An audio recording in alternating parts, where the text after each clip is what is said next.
Hallelujah. Glory to God. I don't know if God is speaking to you from the previous videos, but if you have not watched the previous videos, I will encourage that you do so. What I was trying to realize from that previous video was this, that it was actually possible for you to reign in the capacity of the Son where you are, because we are joint heirs with the Son. And if the Lord send the rod of his strength out of Zion, the Lord can send the rod of your own strength out of Zion. And if the Lord can make him to rule in the midst of his enemies, the Lord can also make you to rule in the midst of your enemies. And of course, if the Lord can give him a people, God can give you a people too.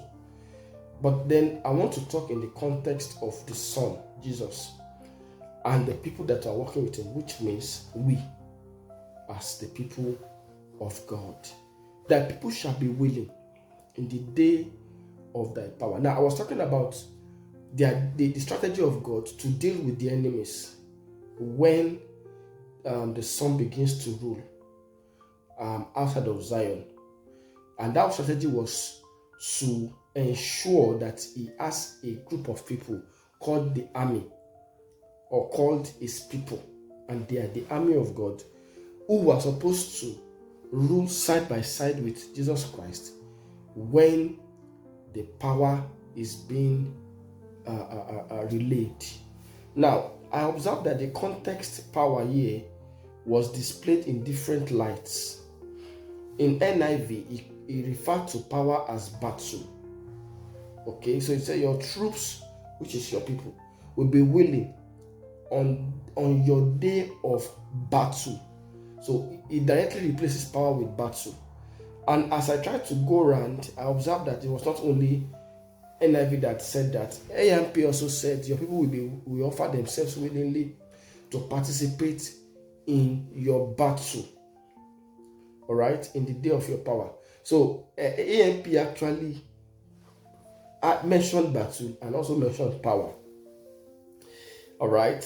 GNT said your people will volunteer on the day you fight your enemy. So of course the issue here, whether they use the word battle or the word power, is not the major issue. The main issue was that there was a conquest that was going on. So if you understand this from that perspective, that means there is a battle. Your people will be willing to fight your enemies, and they will volunteer to fight your enemies. You know, the context that I see here before I go further is that when you are dealing with spiritual warfare, it should be understood that there's a partnership involvement, and the person that you are dealing with, that you are partnering with, is the Son. And it's the one that is in charge. It's the one that is taking the rulership. It's the one that is involved in calling orders. You are fighting side by side with him. And so the sync must be there. So on the day of battle, there must be a authoritative strategy, which means that you must be following orders. There must be a connection. You must know what the captain is saying, so that you can do what the captain is doing. If you go ahead and do something outside of the captain's order, that is when there is casualty. I'm going to connect this one with Ephesians chapter 5 and in verse 12. Ephesians chapter 6, and then in verse 11. Let me see verse 11. I will get to where I'm going. Where I'm going is actually where he talked about in the evil day. All right. So okay, I've seen it. So he said, verse 13. Wherefore take unto you the whole armor of God, that ye may be able to withstand in the evil day. And I see the evil day as the day of battle, or in the day of your power, the day that power is needed to be displayed.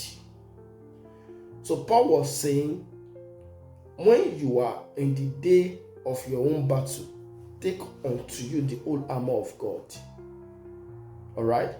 Now, the part that was relating to connecting with the realm of the spirit, which for me is being able to discern instruction and order from your captain in the territory where you are fighting against the enemies, is found in verse 18. He said, let me say verse 17 and verse 18. And take the helmet of salvation and the sword of the Spirit. So I'm looking at it in a presentation where, as a physical man, you are fighting a spiritual battle. You have a spiritual captain. Okay? Now, in that realm of the spirit, there is a particular accessory, or there's a particular warfare instrument called the sword, and it is in the realm of the spirits. All right. So in that realm of the spirit, there is a particular instrument called sword, and that sword, in the physical, it is word of God. In the spiritual, it is sword of the spirit. In the physical, it is word of God. In the spiritual, it is sword of the spirit. Do you understand? But he went further, praying always with all prayer and supplication in the spirits. So in this physical, it is prayer. In the spiritual, it is prayer.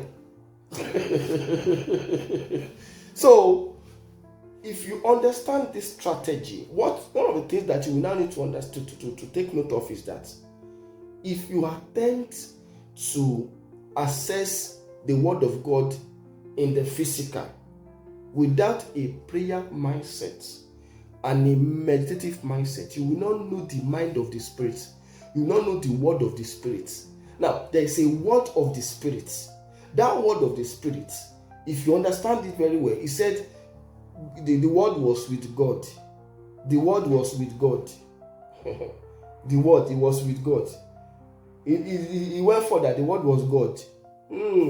So understanding this makes you to see that if you just read your Bible by the natural perspective, you will not pick the word that was with God, which is the word that was with the Son.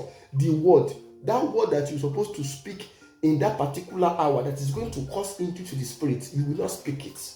It is when you are prayerfully, meditatively assessing that word. He said, preservation in the Spirit. Even though you are praying in the flesh, you must pray in the Spirit. There must be a spiritual connection in your physical prayer. I don't know if you get it. I will talk more about this in the next video.